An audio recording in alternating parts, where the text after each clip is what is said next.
Saludos, muy buenas noches. Hoy ha habido plena en la Junta General del Principado y, entre otros asuntos, los parlamentarios han hablado del céntimo sanitario o de la futura financiación autonómica, aunque por unos instantes abandonaron el hemiciclo para celebrar, junto con unos escolares de Pravia, el Día de Europa.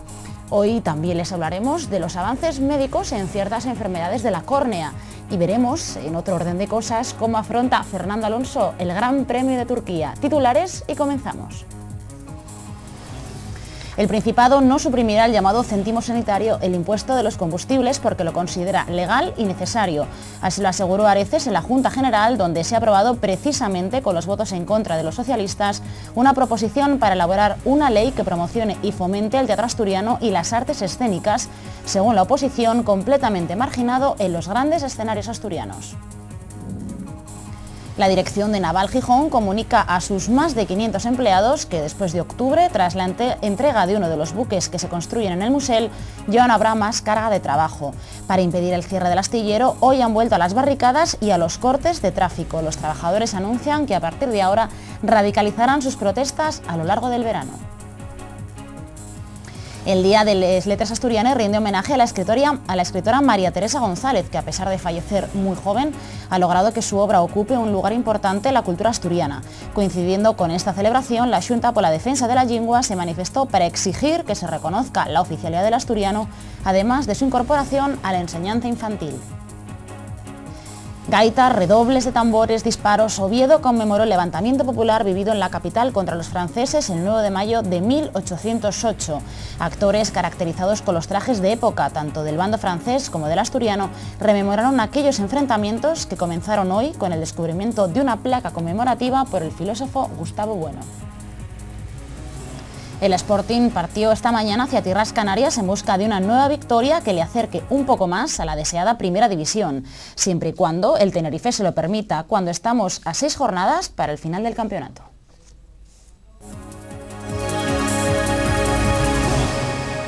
Entramos ya en materia, comenzamos hablándoles de la polémica suscitada en torno al céntimo sanitario.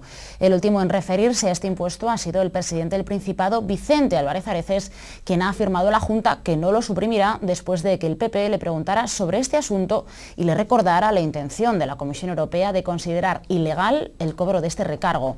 Según Areces, este impuesto es legal, necesario y además es el Gobierno de la Nación a quien compete tomar medidas para suprimirlo. El llamado céntimo sanitario, el impuesto sobre los combustibles, es plenamente legal y necesario, según señaló en el Pleno de la Junta del Principado el presidente Álvarez Areces. Recordó que es un tributo de titularidad estatal y que se aplica desde el 2002 en todas las comunidades cuando entonces gobernaba el PP. Aseguró que hoy en día es el Gobierno central a quien compete tomar medidas correctoras para retirar este impuesto. Los servicios jurídicos de la Administración del Estado van a actuar en esa dirección. Y, desde luego, hoy le puedo asegurar de que es un impuesto plenamente legal, necesario, que contribuye a mejorar la calidad del servicio público de salud y que el Gobierno central es el único competente porque este impuesto es de titularidad estatal y al que le corresponde, en su caso, tomar medidas correctoras y, si hubiere lugar, pues compensarlo con otro tipo de planteamientos para financiar la sanidad, pues es la Administración General del Estado. Así respondía a la pregunta formulada por el portavoz del PP, Ovidio Sánchez, sobre la intención de la Comisión Europea de considerar ilegal el cobro de este recargo. Señaló además que cuando el PP puso en marcha el céntimo sanitario, el barril del petróleo costaba mucho menos que ahora. Recargos adicionales, según él, supondrán un freno para Asturias y su economía. Hoy el barril de petróleo está en torno a los $120. Por lo tanto, para una región como la nuestra, periférica y con grandes problemas de desarrollo, lo que deberíamos es estar atentos para no retraer recursos a los ciudadanos, sino que ellos mismos puedan ejercitar a través de ellos una recuperación económica. Sánchez recordó también que Areces planteó en alguna ocasión que estaba dispuesto a quitar el recargo si se recibía financiación estatal para la construcción del Hospital Central. También en el Parlamento asturiano se aprobó con los votos en contra del PSOE una proposición del PP solicitando al Gobierno regional que elabore una ley para la promoción y fomento del teatro asturiano y las artes escénicas. Los populares señalaron que el sector está condenado a la casi desaparición por la dejadez del Principado. El PSOE votó en contra de esa posible ley al entender que no es necesaria, puesto que considera que se le está apoyando lo suficiente. El teatro asturiano está condenado a la casi desaparición por la dejadez del Gobierno del Principado. Así lo manifestó el PP en el Pleno de la Junta, que ha solicitado al Ejecutivo a través de una proposición no de ley a que antes de que acabe el año elabore una ley para el fomento, desarrollo y promoción de las actividades escénicas en Asturias. Criticó además la política del Laboral Escena y la Consejería de Cultura por discriminar a las compañías asturianas, primando a las de fuera con un planteamiento elitista. Y no puede ser que la llamada ciudad de la cultura solo interese lo diferente, lo extraordinario. Ese enfoque lo consideran nuestros profesionales un programa, ellos, no desde nuestro grupo parlamentario, un programa exclusivo para sibaritas en el que no se les ha tenido en cuenta y se preguntan por qué, si existe una ley del cine, por qué no existe una ley de teatro. El panorama teatral en Asturias, por tanto, hoy en día es cuando menos desalentador. La calidad artística no cuenta. No hay apoyo suficiente por parte de la Administración. La diputada socialista Mercedes Álvarez aseguró que la Consejería está trabajando sobre el Plan General de Teatro aprobado en el 2007 y que ahora no resulta conveniente la creación de una norma autonómica. Dijo que ya se están realizando medidas para apoyar el sector de las artes escénicas. Se plantea esa posibilidad de crear una ley con una parte común y con un articulado específico para cada sector de las artes escénicas. Por lo tanto, en este momento parece no aconsejable, por lo menos por prudencia, hacer aquí una legislación para el teatro y las artes escénicas sin saber qué es lo que piden los profesionales, incluidos los asturianos, en el marco nacional, en ese desarrollo. Izquierda Unida Bloque por Asturias Los Verdes apoyó la proposición de los populares y calificó de escandalosa la situación de los profesionales del teatro y la falta de recursos. Finalmente la iniciativa fue aprobada, pero con la oposición del Partido Socialista. Asturias se opondrá a un sistema de financiación autonómica basado en la nivelación parcial de servicios porque los españoles tienen los mismos derechos con independencia de su lugar de residencia. Así lo ha manifestado el presidente del Principado, Vicente Álvarez Areces, quien dijo también que el nuevo modelo debe garantizar la coordinación y lealtad institucional para evitar que el Estado tome decisiones que afectan a las comunidades sin proveer los recursos necesarios para afrontarlos. Así contestaba Areces a una pregunta de Izquierda Unida Bloque por Asturias Los Verdes sobre la posición que va a mantener Asturias en el Consejo de Política Fiscal y Financiera. Se va a mantener un sistema de financiación en el que el incremento de la autonomía en las decisiones va a significar que se pueda continuar profundizando en esa especie de competencia a la baja entre las comunidades autónomas, porque hasta ahora, y eso es una realidad, las comunidades autónomas hemos venido ejerciendo nuestro mayor nivel de capacidad de decisión para bajar impuestos y no para subirlos. El equilibrio necesario entre ingresos y gastos no debe ser alterado por decisiones del Estado que afecten a la capacidad financiera de las comunidades autónomas para hacer frente a la prestación de servicios. De ahí que sea necesario poner en práctica la lealtad institucional. Es decir, no tomar decisiones unilaterales desde la Administración del Estado que, lógicamente, afecten a las comunidades autónomas sin proveer los recursos necesarios para hacer frente a nuestras obligaciones. Por cierto, que el pleno celebrado esta mañana en la Junta se suspendió en torno a las 12:30 para que diputados y escolares celebrasen el Día de Europa. El acto se desarrolló precisamente en el Salón Europa porque la lluvia impidió que se hiciera las escaleras del Parlamento. Y contó con la presencia del presidente regional, Vicente Álvarez Areces, que charló con la treintena de niños de sexto de primaria del Colegio Santa Eulalia de Mérida de Pravia. Una de las alumnas, Cecilia López, a la que estamos viendo, fue la encargada de leer una redacción sobre la Unión Europea. En ella recordó que este año ha sido declarado por la Comisión Europea como el del diálogo intercultural como herramienta para garantizar el respeto a los derechos humanos. También intervino la presidenta de la Junta, María Jesús Álvarez, que se refirió a los problemas a los que tiene que hacer frente la Unión, como el cambio climático o la inmigración.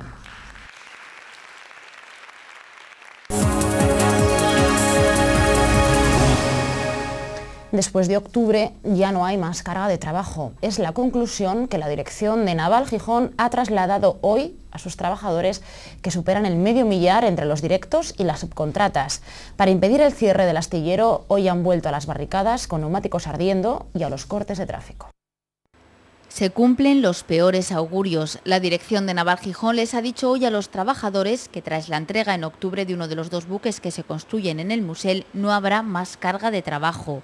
Por ello, a partir de ahora, radicalizarán sus protestas, que han comenzado ya con la quema de neumáticos y cortes de tráfico.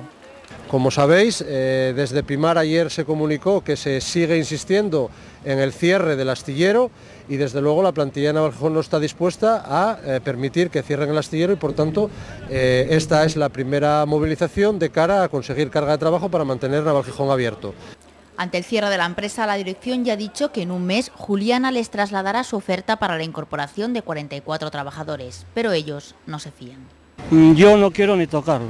¿Por qué? Porque en primer lugar dudo que pueda salir el plan, es el plan de Juliana, dudo que lo que pueden presentar a esos hipotéticos 44 que están hablando, trabajadores que se incorporen ahí, y como de momento no hay nada de nada, yo de lo que no hay de arriba de la mesa no voy a hablar.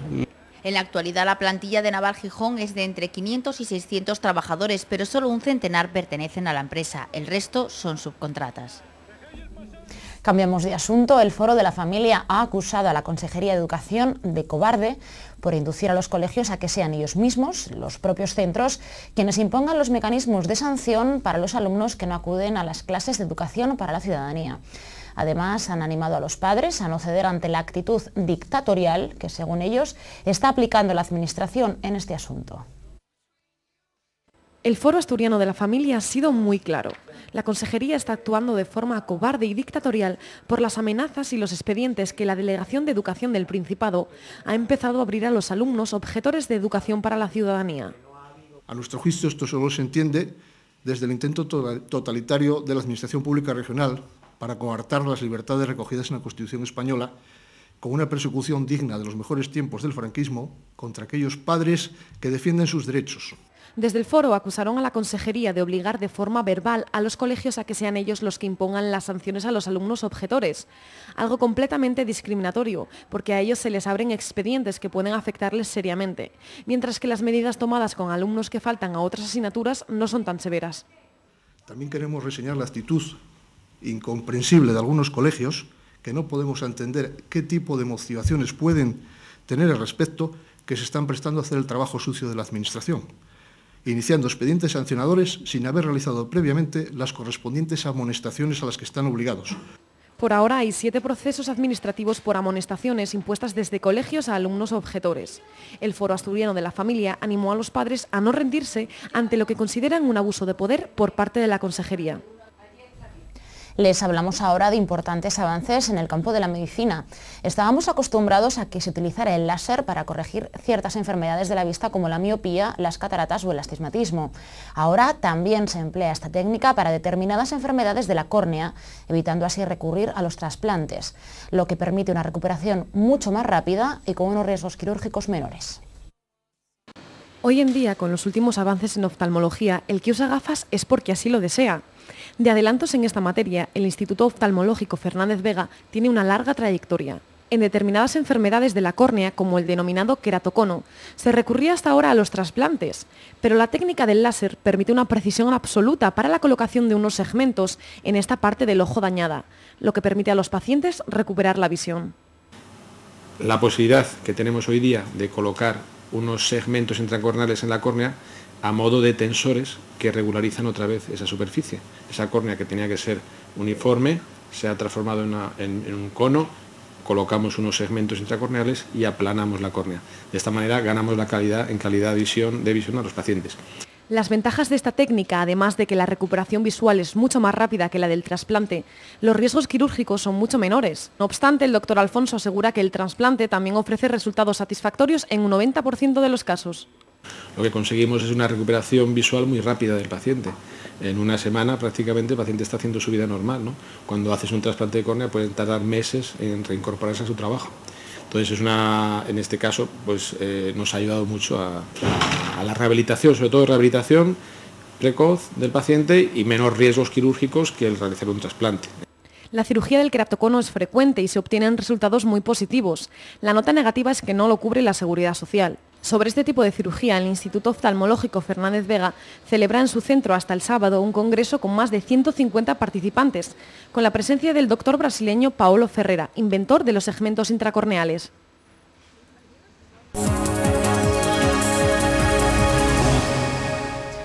Con unas flores y un poema leído por una estudiante de sexto de primaria se rindió hoy en Gijón homenaje a la escritora asturiana María Teresa González, a quien este año está dedicada la 29ª semana de Les Lletres Asturianes.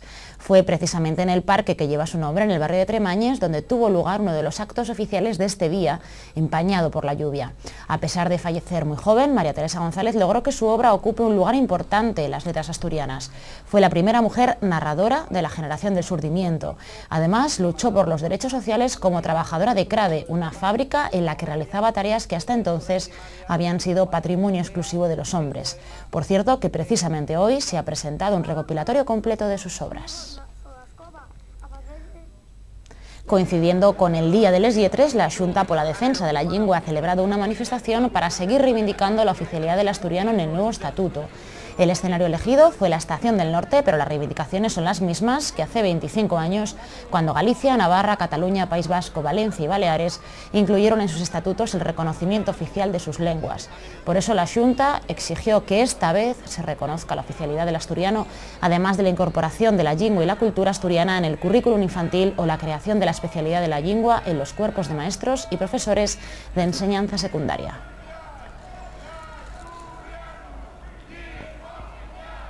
Seguimos hablándoles de libros, ya que hoy comenzaba la 15ª edición Libro Oviedo. En esta ocasión, la organización espera superar las 80.000 visitas del pasado año. La feria editorial se celebra como cada año en una carpa instalada en el Paseo de los Álamos del Parque San Francisco, donde permanecerá hasta el 17 de mayo. Además de los tradicionales encuentros con escritores y presentaciones de libros, esta edición cuenta con una especial dedicación al papel de Asturias en el Camino de Santiago, actividades infantiles y al recientemente desaparecido poeta asturiano Ángel González. El Gobierno regional aporta 29.000 euros para su financiación y el Ayuntamiento de Oviedo colabora con 55.000 más. Con esta feria se pretenden convertir a la ciudad por unos días en la capital del libro, una buena ocasión para caminar y acercarse a ellos. Y de los libros nos vamos a la arroba olímpica, que es pues una antorcha muy particular que recorre Asturias para celebrar el Día de Internet. Después de Candamo y Sebares, hoy la arroba ha pasado por Mieres. Un niño fue el primer elegido para portar la arroba por las calles de este municipio. Después le dio el relevo a otro joven que continuó con el trayecto.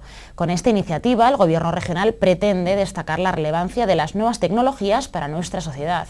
La Concejalía de Cultura había solicitado a los mierenses una amplia participación, aunque a juzgar por las imágenes, la iniciativa no ha calado demasiado entre los ciudadanos, ya que salvo 3 corredores y 3 ciclistas, nadie más participó en el acto. Durante 15 días se transportará la arroba olímpica hasta llegar a Gijón el próximo 17 de mayo, Día de Internet.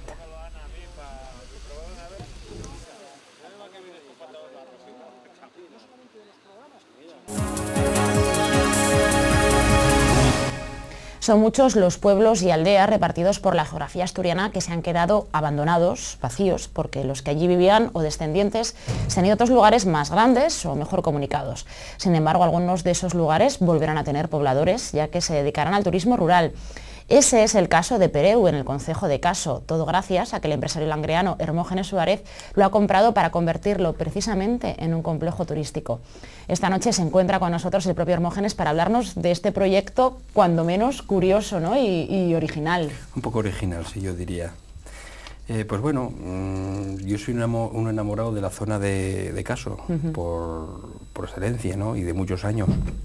Entonces siempre estuve muy en contacto con ello.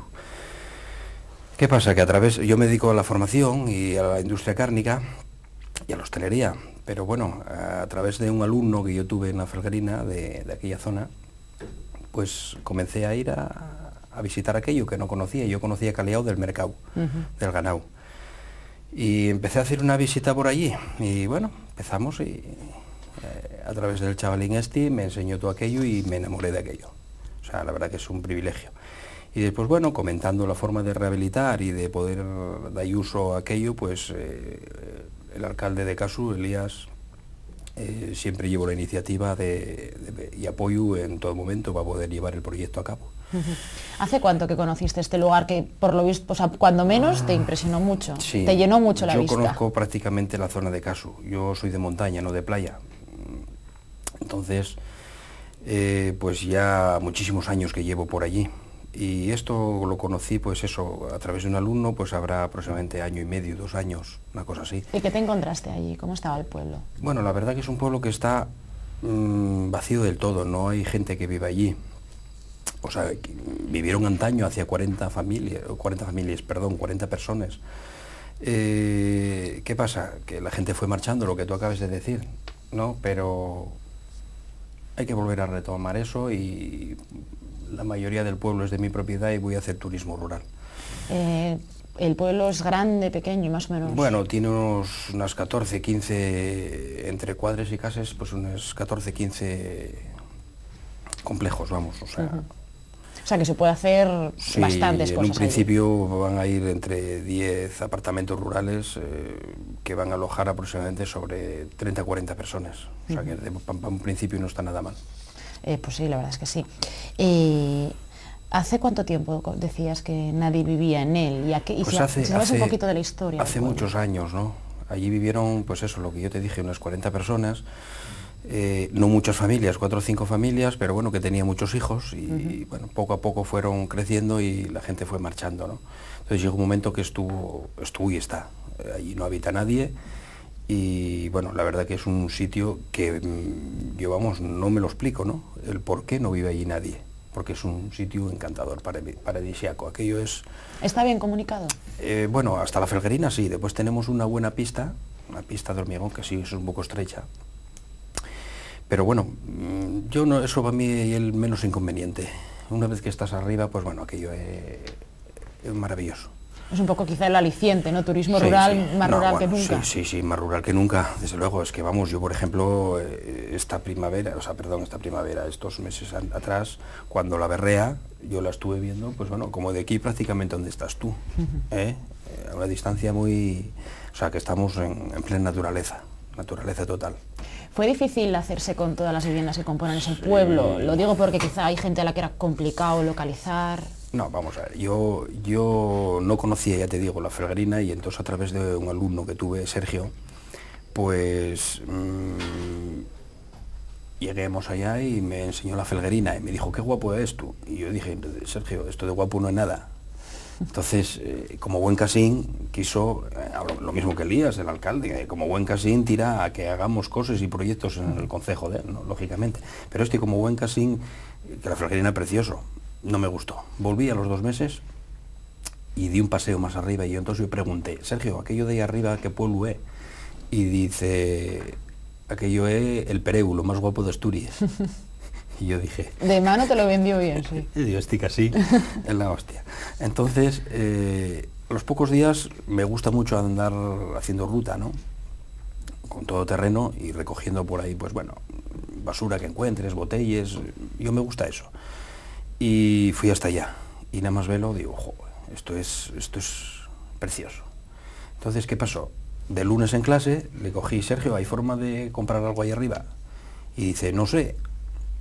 Entonces dice, vamos para el despacho, coge el teléfono, llama a tu abuela y empieza a preguntar. Y cogió números de teléfono de gente de por allí. Y la primera que recuerdo que trató con ella fue una señora de Oviedo de aquí, que natural de allí, lógicamente, que se llama Griselda. Y habla con ella y le pregunta, y así muy simpático, porque es todo un personaje. Griselda, soy Sergio, el nieto Inocencio. Tú tienes una cuadra en Pereu, que dris vendela. O sea, algo...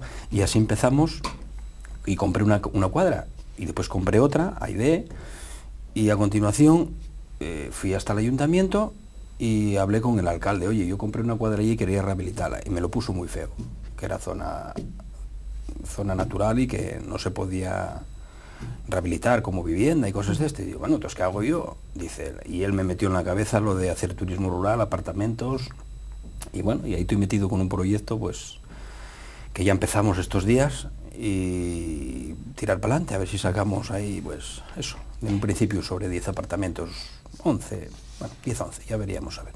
¿Qué les parece a los antiguos vecinos de Pereu esta iniciativa? Bueno, siempre hay un poco picaresca, hay un poco de... Hay quien que lo entra bien, hay quien, pues bueno, tiene sus reservas, pero siempre pensando lógicamente en ellos, hay lo que piensa en la carretera, ahora, oye, va a haber por aquí mucho tráfico, otros pues bueno, están, oye, pues si antes la cuadra, porque queden por ahí alguna propiedad que no pude comprar porque no me vendían, ¿no? Lógicamente. Pero siempre valorando, dice, bueno, pues ahora al hacer esto mi cuadra va a valer más, y o sea, siempre hay de todo un poco, ¿no? Pero bueno, en general yo bien, sí, además sin problemas. Hombre, supongo que les agradará en cierto modo que, aunque ellos no estén donde ellos vivieron, pues tenga vida de nuevo, ¿no? Hombre, yo creo que sí, por lo menos eso espero, ¿no? Yo voy a hacerlo, no, hay que estar, digamos, pues en cierta forma hay gente que me llama un iluminado, porque meter allí 700.000 euros en un pueblo para rehabilitar 4 cuadres y un escases, pues digo, estoy tan volado. La verdad que hay gente que opina eso. Yo, pues no sé si lo opino o no, yo estoy con una ilusión como si tuviese 20 años ahora, y vengo de vuelta de prácticamente todo, ¿no? Lo mío no es el turismo rural, ni mucho menos. Fue una forma de poder rehabilitar un pueblo. O sea, un pueblo o la mayoría del pueblo que está abandonado y que, bueno, yo voy a procurar, ya te digo, la ilusión que tengo es impresionante. ¿Hay ayudas para este tipo de iniciativas? Sí, vamos a ver, yo, ya te digo, yo me dedico, tengo empresas y me dedico, pues, lógicamente, pues, a hacer dinero, ¿no? Yo si tengo una empresa es para ganar dinero, lógicamente. Tampoco soy egoísta ni materialista, eso es lo primero. Pero bueno, hablando con Elías, el alcalde, pues él me comenta, dice, bueno, hombre, mira, a ver, solicites unas ayudas, claro, vendiéndome ya una cosa que... Y tampoco costó mucho convencerme, la verdad. Entonces empezamos y sí hay ayuda. Yo en un principio, pues, tengo ayuda solicitada y concedida de los fondos Miner, con un 30% de la subvención del proyecto, pero el proyecto que ellos adapten, porque vamos, tu proyecto que metes, ellos lo rebajen, que es un primor. O sea, el metro cuadrado, por ejemplo, que te dan para rehabilitar en pesetes, digamos, ¿no? Anda sobre 500 euros, sobre 500 euros, cuando el colegio ya lo menos que debe, un colegio de arquitectos, lo menos que debe ya tal, deben ser, pues no sé...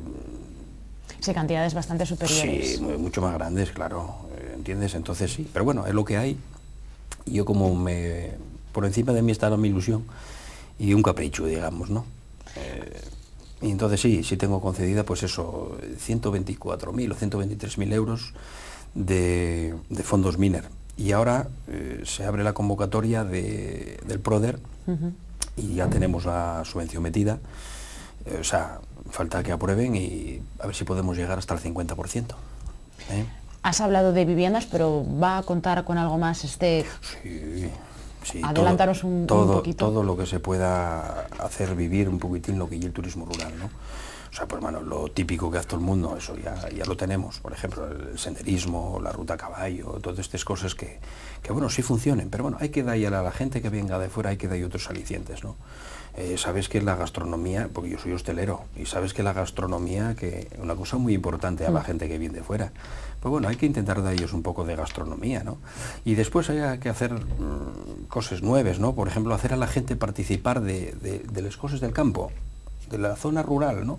Pues bueno, ¿por qué no? Vamos a ver cómo catamos una vaca, por ejemplo, ¿no? Esmucir, catar. Pues bueno... Vamos a semar patatas. Bueno, no tanto, pero bueno, sí catar una vaca, sí a ver cómo subsistía la gente. Pues bueno, mira, hoy la gente hacía esto, pues vamos a hacer una matanza, vamos a preparar el picadillo, matar el cerdo, hacer cocinas así que la gente se meta dentro, ¿no? Dentro de lo que es un poquitín el ámbito rural. Y alguna cocina así más, que hay que ir buscando y encajando, aparte de lo típico de todo el mundo, ¿no? Has dicho que ya han empezado las obras. Sí, empezamos esta semana. Porque... ¿Más o menos algún tiempo estimado de cuándo podrían finalizar? Hombre, si llevamos el ritmo que llevamos hasta hoy, pues primero de lo que yo pensaba, ¿no? Porque la verdad que yo me dedico un poco a la construcción, tengo una cuadrilla trabajando, lo que pasa es que solo hacen obras para mí, yo no trabajo para afuera, ¿no?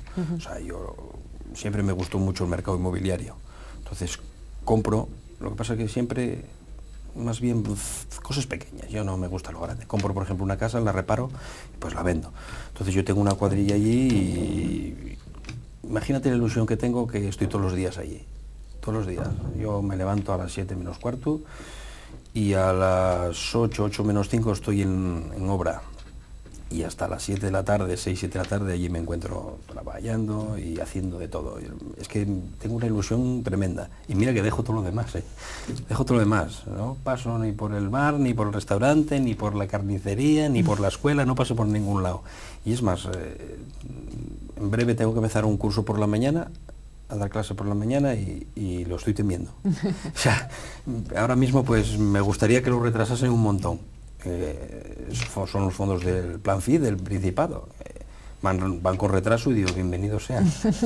¿Entiendes?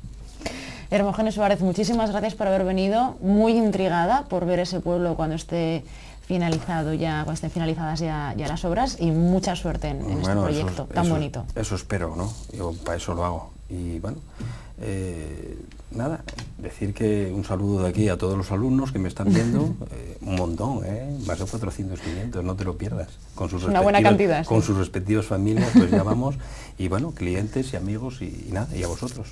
Gracias a ti. Venga.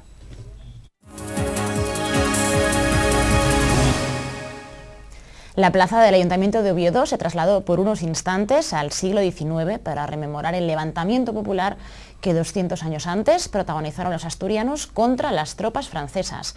Actores caracterizados con los trajes de época, tanto del bando francés como del asturiano, emularon aquellos enfrentamientos. El himno de Asturias Patria Querida fue entonado en Oviedo por los gaiteros al descubrirse la placa conmemorativa del levantamiento popular contra los franceses en 1808.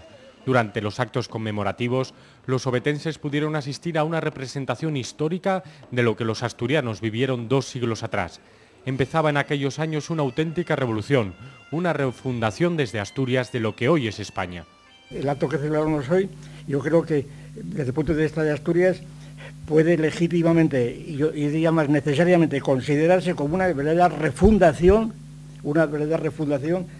desde Asturias de lo que es España. Las tropas francesas hacían acto de presencia armados hasta los dientes y disparando frente a la placa ante el asombro y emoción de los transeúntes. El momento álgido se vivió en la plaza del Ayuntamiento. Los actores, vestidos de época de uno y otro bando, se enfrentaban bajo la lluvia en un acto cargado de historia y dramatismo. A partir de esto se produce una situación de rebelión, totalmente de rebelión, es un golpe de rebelión. Y entonces bien sabido esta rebelión cómo procede. Esta rebelión, es interesantísimo el detalle del asunto, pues traen tropas que han logrado conseguir en estos días, traen armas.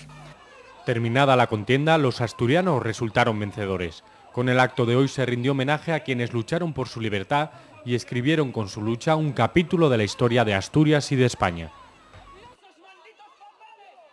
Y en el tiempo dedicado a los deportes hablaremos de la jornada futbolística del fin de semana.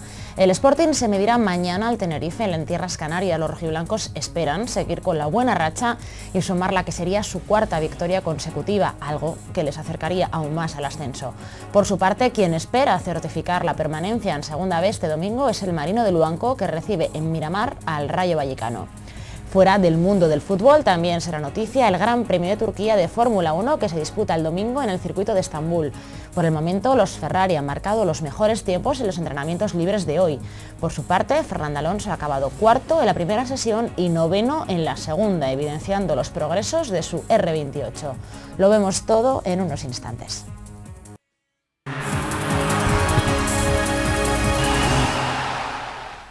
Abrimos ya la información deportiva hablando de un Sporting que partía esta mañana hacia tierras Canarias para enfrentarse este sábado a partir de las 6:30 de la tarde al Tenerife. Los rojiblancos esperan sumar 3 nuevos puntos que les permitan afianzar su puesto de ascenso a solo 6 jornadas para el final del campeonato. El Sporting afronta mañana una etapa más en su lucha por conseguir el ascenso. Una victoria en Tenerife supondría un nuevo paso adelante, pero no sería definitivo. Aún quedarían 5 jornadas y mucha tela que cortar. De todas maneras, los rojiblancos saben que dependen de ellos mismos y solo quieren centrarse en sus partidos y mirar lo que hacen sus rivales directos. Ninguno de los 3, incluso de los 4 que estamos ahí peleando por esas 2 plazas, va a quedar desenganchado ni va a quedar fuera de opciones. Puede ser que haya algún cambio de historia o que si el Málaga pinche y nosotros ganamos que nos acerquemos, al revés, que nos alejemos. Puede haber cositas, matices, pero no lo sé, habrá que esperar a que acabe la jornada. Repito, me preocupa muy poco, como ya dije el año pasado, lo que hagan los demás y nosotros hacemos las cosas bien, ¿no? Manuel Preciado sabe del potencial de los tinerfeños, sobre todo en ataque, pero cree tener las claves para conseguir un resultado positivo en el Heliodoro. Creo que a nadie se le escapa que es un equipo técnicamente hiper bien dotado, ¿no? Arriba tiene argumentos, bueno, pues por ejemplo, si digo que Nino era el objetivo número 1 de este equipo desde hace 2 años, pues tiene a Nino, tiene a Alba Barrena, tiene a Yoce, tiene Cristo Marrero, tiene Iriome, tiene mucho nivel. Vamos a ver si somos capaces de mantener alto nivel de concentración por un lado, cometer pocos errores importantes.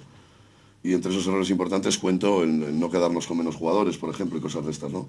Creo que es muy importante tener mucho corazón, pero más que nunca tenemos que jugar con la cabeza, ¿no? De ganar en Tenerife, el Sporting encadenaría su 4ª victoria consecutiva. No abandonamos aún al equipo rojiblanco porque vamos a escuchar ahora a Quique Mateo. El murciano sabe que el Tenerife es uno de los mejores equipos del campeonato en su terreno, pero confía en que el Sporting siga en la línea de los últimos encuentros para traerse los 3 puntos.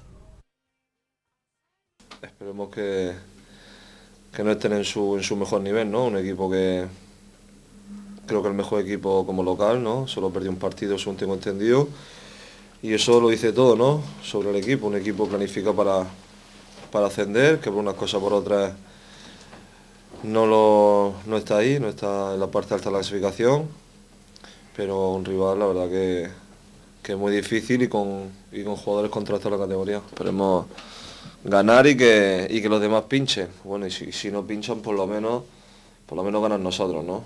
Creo que haciendo las cosas medianamente bien como lo estamos haciendo hasta ahora y corriendo solo la mitad de lo que corrimos el otro día, tenemos que tener los 3 puntos. Dejamos al Sporting y nos vamos ahora a la segunda división B para centrarnos en el Marino de Luanco. Los azulones, tras su empate del pasado domingo en tierras madrileñas, podrían certificar la permanencia esta jornada si vencen al Rayo Vallecano. La empresa no será precisamente fácil, ya que los de Vallecas son los actuales líderes de la competición. El Marino recibirá el domingo al Rayo Vallecano con los efectivos justos. A la rotura del tabique nasal de Guillermo y la lesión de Pablo Lago se le une la acumulación de amonestaciones de Canterla y Pascual. El panorama obligará a José Luis Quirós a acelerar la vuelta a los terrenos de Miki, que tras sus problemas de espalda jugará el último partido en Miramar. El capitán marinero colgará las botas a final de temporada, por lo que sin duda será un momento especial para él. El encuentro se presenta decisivo para la certificación de la permanencia de los luanquinos, pero los madrileños buscarán puntuar para afianzarse en el primer puesto de la tabla. De todas maneras, en caso de caer frente al líder, el Marino también tendría opciones de salvarse si le beneficiaran los resultados de Orense y Santa Brígida, que además juegan antes que los azulones, por lo que los luanquinos sabrán sus resultados antes de saltar al campo, con lo que puede darse la circunstancia de que estén salvados a la hora de enfrentarse a los vallecanos. De todas maneras, el objetivo es arañar al menos un empate que lleve al equipo a encarar la última jornada con tranquilidad. El Marino ha encadenado 8 encuentros sin perder, mientras que el Rayo ha cosechado un empate y 2 victorias en sus últimos 3 duelos. La fortaleza de los de Quirós en casa, donde no pierden desde el 2 de marzo, debe ser fundamental para sacar algo positivo. Dejamos el mundo del fútbol y nos vamos al del motor. Hoy arrancó el Gran Premio de Turquía de Fórmula 1 con la celebración de los primeros entrenamientos libres. Fernando Alonso fue cuarto en la primera sesión y noveno en la segunda. En ambas mangas los dominadores fueron los Ferrari. Fernando Alonso dejó claro en la primera jornada de entrenamientos libres del Gran Premio de Turquía que la mejoría experimentada por el R28 en Montmeló no fue un espejismo. El asturiano fue cuarto en la primera sesión, dominada por Felipe Massa, y noveno en la segunda, en la que se impuso el otro piloto de Ferrari, Kimi Raikkonen. El frío afectó la temperatura del asfalto e impidió que se marcaran tiempos de relumbrón. Lo cierto es que sea por la meteorología o por la conocida ausencia de control de tracción impuesta por el reglamento esta temporada, los trompos se sucedieron en la primera sesión libre. Raikkonen se limitó a dar 3 vueltas en esta tanda, que fue dominada por su compañero Massa. En la segunda tanda, Kimi sacó los galones de campeón e impuso su ley, seguido muy de cerca por Lewis Hamilton, mientras que Alonso acabó noveno. El piloto de Renault rodó con neumáticos blandos y duros buscando la mejor configuración y por añadidura la estrategia más acertada para la carrera, ya que mientras que en los 3 primeros grandes premios salió muy cargado de combustible, en Montmeló fue más ligero y ello le permitió partir desde la primera fila. Hay que tener en cuenta que en Estambul se pierde muchísimo tiempo en las entradas en en boxes, así que se entiende que la estrategia de 2 paradas es la más ortodoxa. Pero lo cierto es que Alonso sigue ahí, el primero de los segundos, con lo que se evidencia que el salto de calidad experimentado en el Gran Premio de España no fue flor de un día. Esta vez tendrá que tener cuidado con los Toyota, ya que Jarno Trulli parece a buen nivel, y lo mismo vale para el Red Bull de David Coulthard. Fue una jornada algo anodina, con los Ferrari de nuevo en cabeza, aunque esta vez parece que los McLaren Mercedes están más cerca.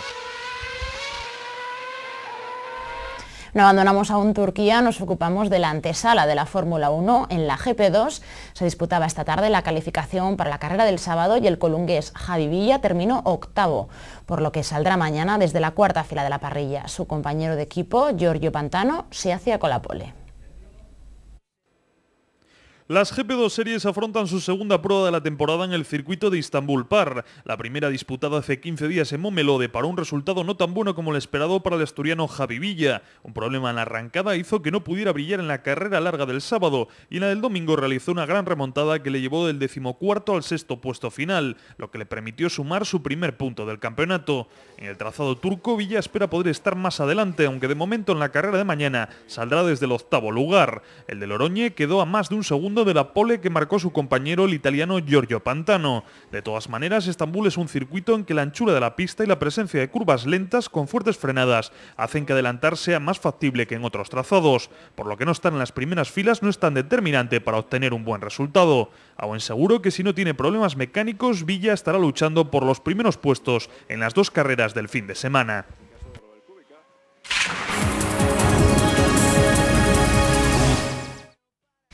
La Agencia Estatal de Meteorología prevé para mañana cielo muy nuboso. Habrá precipitaciones moderadas, llegando a ser localmente persistentes. El viento soplará del norte. En cuanto a las temperaturas, en las principales ciudades de la región, Oviedo registrará una mínima de 10 grados y una máxima de 16. En Gijón se oscilará entre la mínima de 12 y la máxima de 16. Y Avilés entre una mínima de 10 y una máxima también de 16. Parece que el tiempo todavía no nos da una tregua. Hasta aquí nuestro informativo, pero recuerden que tras la publicidad analizaremos algunos de los temas del día en debate público. No se lo pierdan.